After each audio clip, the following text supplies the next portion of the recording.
Hi everyone, I'm Marlene Moore, creator of the Back to Basics piano method, and I'm here today to talk with you about Book 1.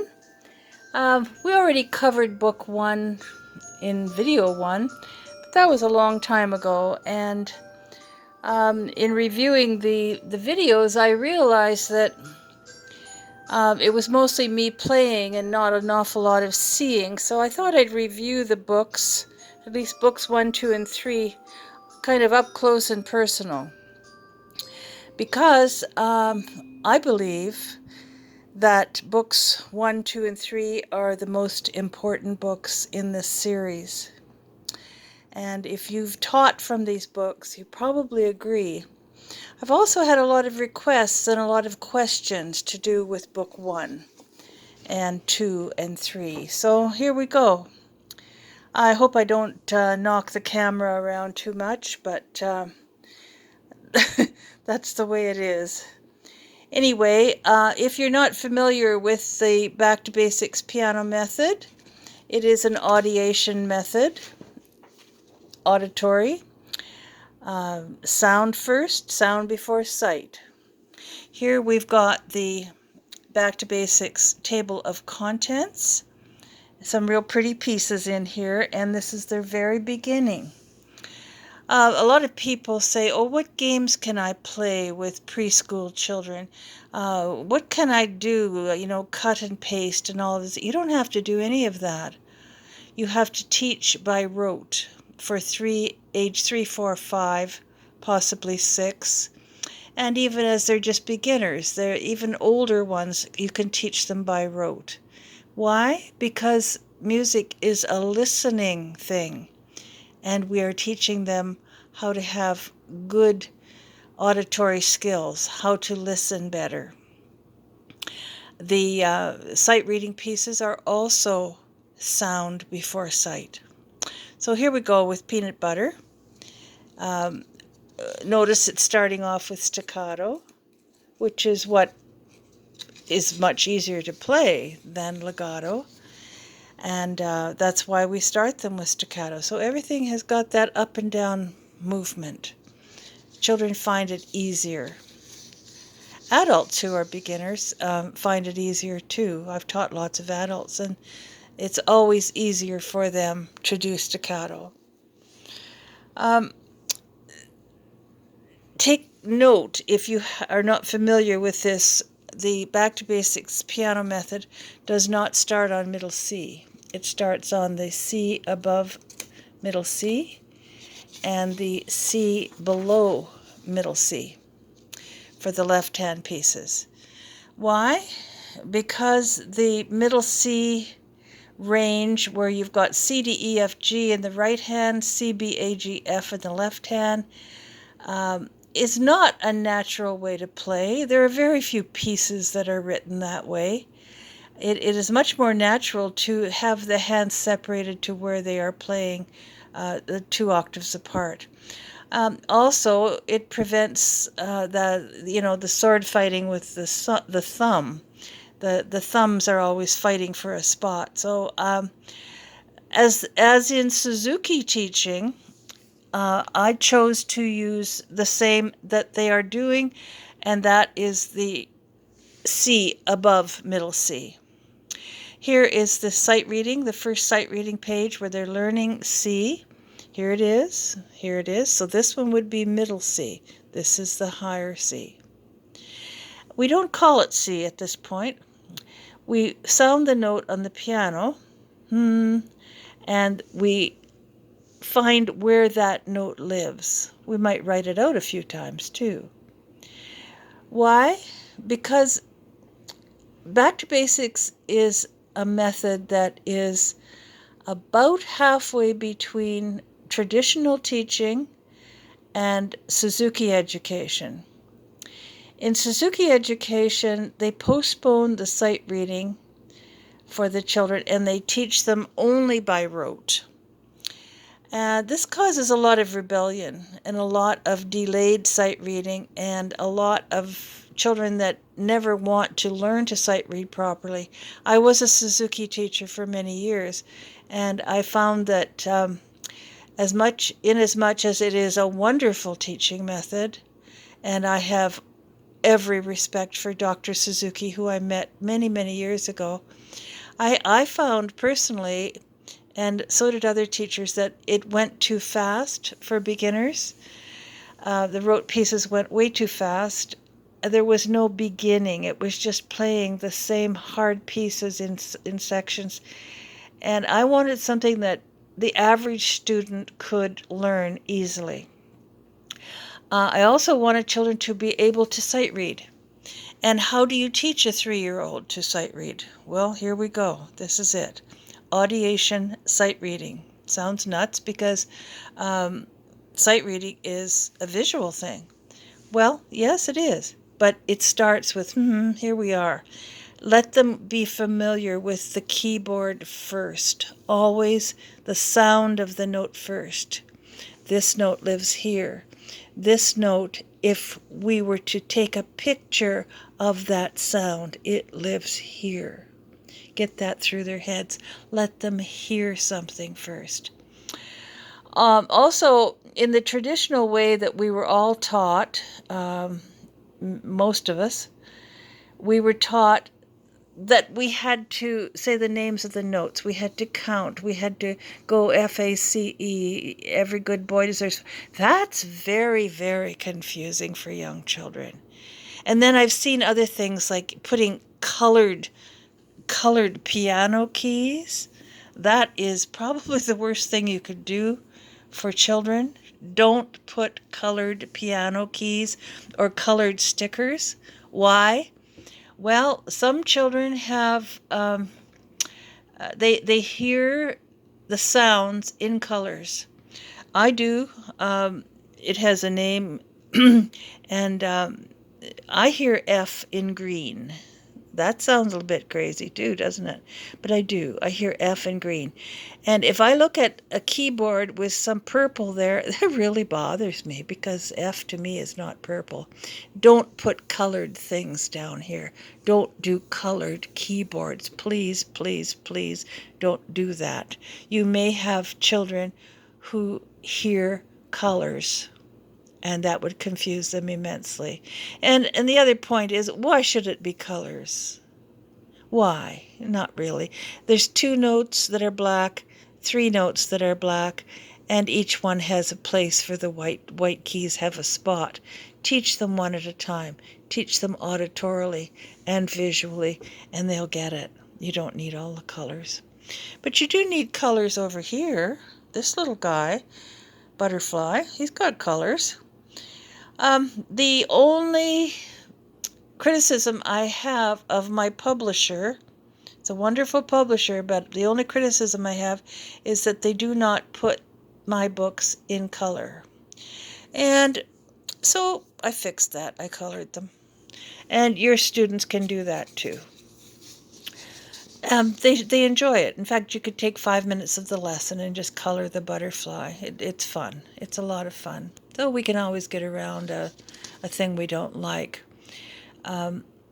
The butterfly here, as I said, is staccato, and it's the introduction. We're going down and up, bouncing like a trampoline on the keys. Even adults can do this. Don't try to teach them something that is all legato at this point in the first lessons. Second sight piece or exercise. We know it's just a note, a little exercise.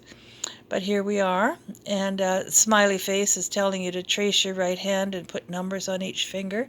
I do that with the students. I take a blank page or the inside of their front cover, trace their hands, and put numbers on the fingers so they don't get confused. This is always 2, right? So sound the note first, and then show them the picture. This note, this sound lives here. This note sounds like this. Notice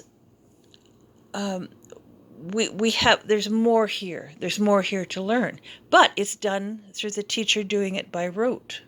The student doesn't even have to look at those notes. You can have it down here, down here. But they do look at these. So why the big gap? We have all these notes and we have only one here. It catches up. It does catch up because we're using a different part of the brain for sight reading, and we're using a different part of the brain for rote learning. It all catches up around the end of book 3, some children sooner. And your job as a teacher is to find out, how does this student learn? Is this child an auditory learner? Does the child take well to the idea of rote teaching? Is this child a visual learner? Does the child get all excited about learning the visual aspect of notes?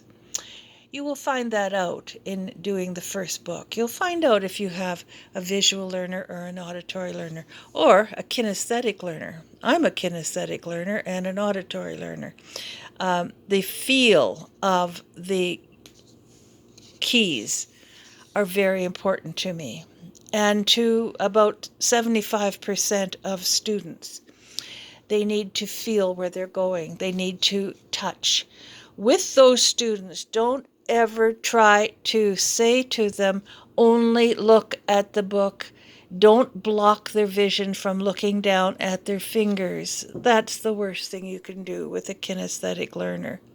Let them look. It's okay to look at your hands. Think of the concert pianist. When I was doing my work as a concert pianist, where did I look? I looked at my hands because the music is so hard. You don't use notation. You memorize it. You look at your hands. Let your students look at their hands.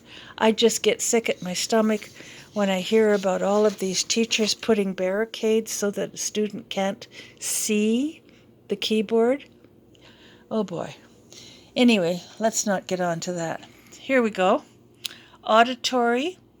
Let them hear C, D before they play C, D up here. But then when you're reviewing it, of course, you're just going to say, okay, where do these notes live? Let's play those notes. Okay? Jump, sit, jump. The music goes in my ears, up to my brain, then down to my hands, which helps me to play my piano. We all know that, but sometimes it bears repeating. And children like this idea too. They really do. So we're going to teach all of these pieces, the big pieces here, in a rote fashion. If necessary, just teach one step at a time. One step would probably be one line. It's kind of nice to have an up-closer look at the book. In case you haven't bought the books, you really do need books 1, 2, and 3 to get up to the first 5 videos if you're watching the videos. If you're watching this and you are not a member of our group, our Facebook group is called Back to Basics Piano Teachers. To be admitted to the group, you have to be over 18. You have to be a piano teacher or a new piano teacher. You want to be a new piano teacher and you're over 18 and you are an advanced student. Why do I have these rules? Well, I do not want people teaching my piano method who are students. I really don't. I want you to have an equivalent of grade 10 piano of the Royal Conservatory of Music or the equivalent of that. I want teachers who are able to know what they're doing when they get into book 9 and 10 of my series. That's why. And I think that I want the standard to be high because we are teaching children, and parents expect that we will be able to handle all of the repertoire. Okay, there we go. There's an E. Here's Run Pony. Children like this little guy. There he goes. He's escaped from somewhere. Run Pony is fun. They don't have to know that these are eighth notes. They don't even have to look up here. They're just going to be playing da da da da da da and in staccato. And we've come this far now with the sight piece. Smiley face is saying some notes are black, some notes are white. Make a black note here. And at last we're coming to a legato piece. This will be their first legato, turtle walking. So I usually say turtle walking or turtle walking if you prefer that. It's very, very slow. Teach them how to lift up to the top of the key before repeating the next one, but not to lose the sound. In video 1, 2, and 3, I play these for you, and we talk about them in a different way. Today, I'm just showing you what's in the book up close. Do you need to purchase these books? Yes, you really do. If you plan to teach these, you really do need to purchase the books. If you live in another country that is not the USA, you can purchase the e-copies, and you can make a hard copy from one e-copy if you wish to do that. I have no problem with you making one e-copy from your one hard copy from your e-copy. Okay, great. Have the student draw where the next note is, where the D lands. They don't know that it's D, but they can find it. Make a white note here. Some notes have sticks. Do we have to tell them that it's a half note or a quarter note? No, some notes have sticks. Some notes have tails. Some notes have nothing of that. This one has a tail. Squirrely here, he's got a tail. Talk about the squirrel, talk about peanut butter. This is left hand. This is their first introduction to the left hand, and it looks very different for them. You can point out things like, oh, this piece is left hand. Look at that, it's going peanut butter. That's all they have to know, and then they can play it with the left hand. Usually have no problem with that because they've done the right hand already. As I mentioned earlier, the Back to Basics piano method is designed for the average student. It's not designed for prodigies. It's not designed for a gifted child. I have had gifted children go through the series, but I have supplemented pieces. They go through the books very quickly, books 1, 2, and 3, and then I have supplemented other teaching series or just single sheet music after that if I get a gifted one. But I've only had 3 really, really, really gifted prodigies in my lifetime, so most of us will get the average student, and that's okay. This note, this one here, is way down here. Make 2 white notes here. Alrighty. Butterfly. Here's an exercise. Make some little butterflies. They like to do that, and then you can color them. I colored my butterfly yellow and orange. A little bit of black, too. So butterfly left hand, staccato, same idea.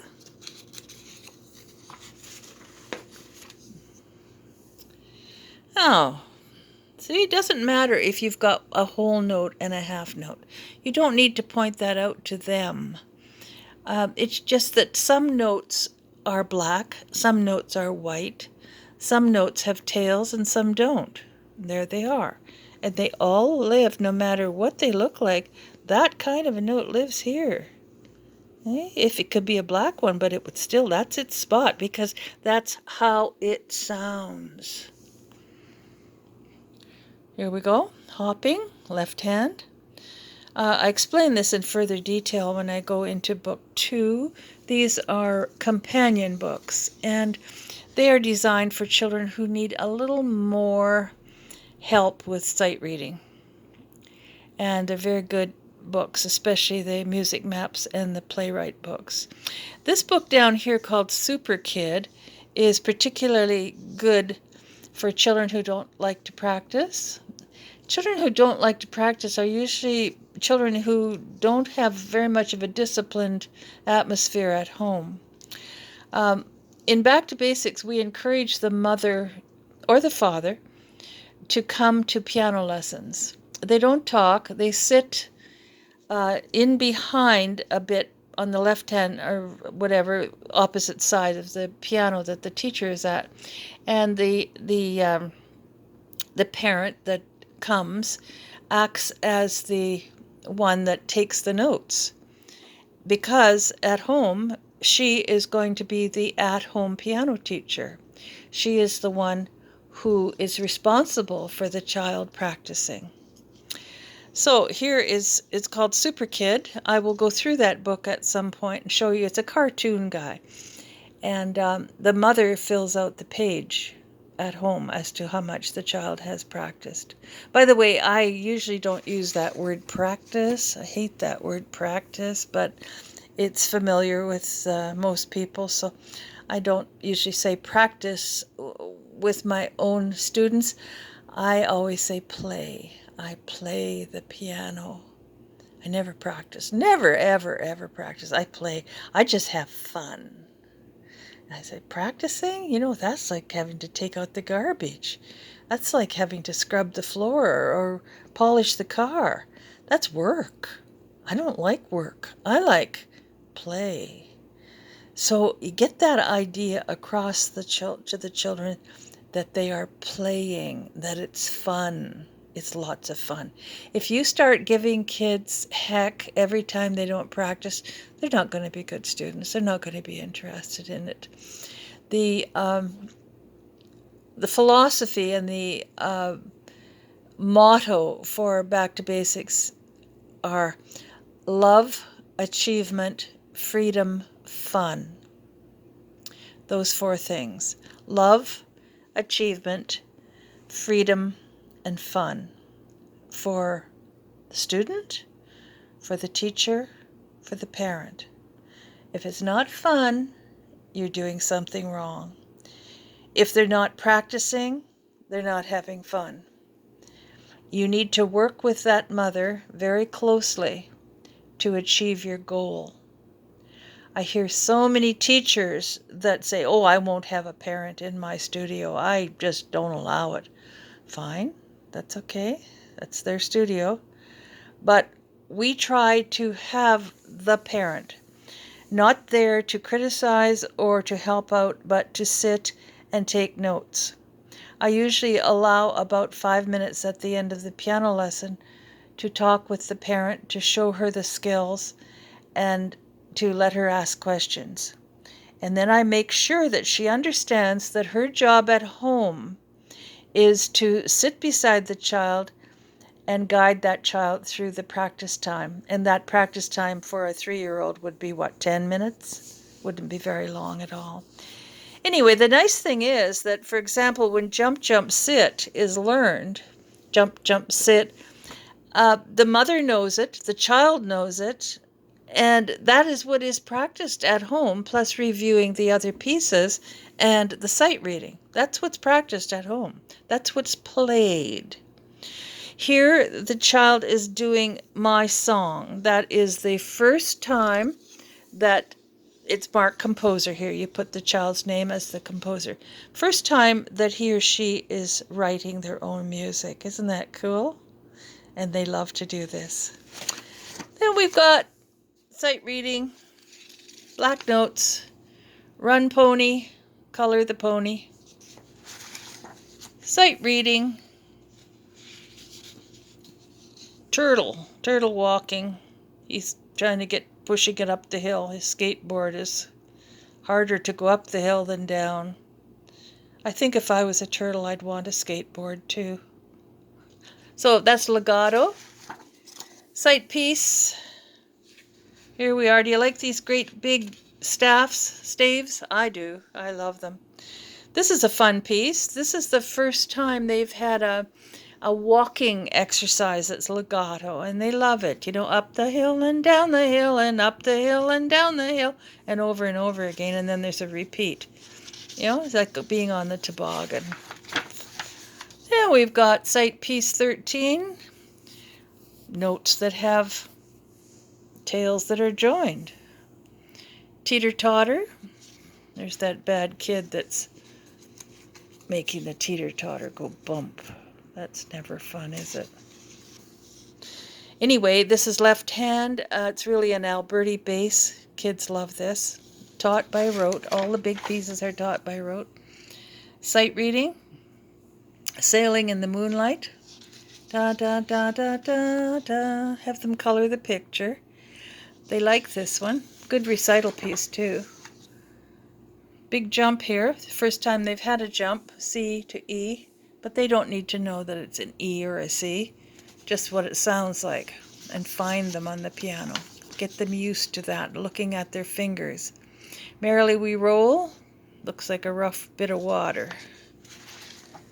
Sight piece, they're up to F now. And then Up the Hill and Jump Jump. This is a favorite piece for a beginner, for a recital too. Up the hill and jump jump, down the hill and bump bump. And then you introduce their first scale of C major. We did go through that in detail for video 1 or 2, I forget which one, of hiding the thumb for C major. Sight piece. Now we're going to introduce the names of the notes. One at a time. Only one at a time introduce those names. And then this would be really good for Valentine's Day. It says who they love down at the bottom. And as we know, this is a broken triad, C-E-G. For the child, it's just an I love you. Sight piece. And now I'm finished my book 1.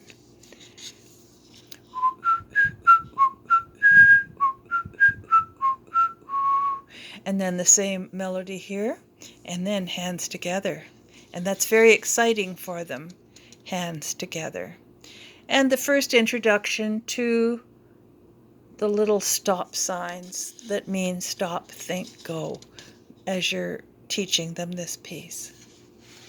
And the certificate. They love the certificates, so don't forget to give it to them.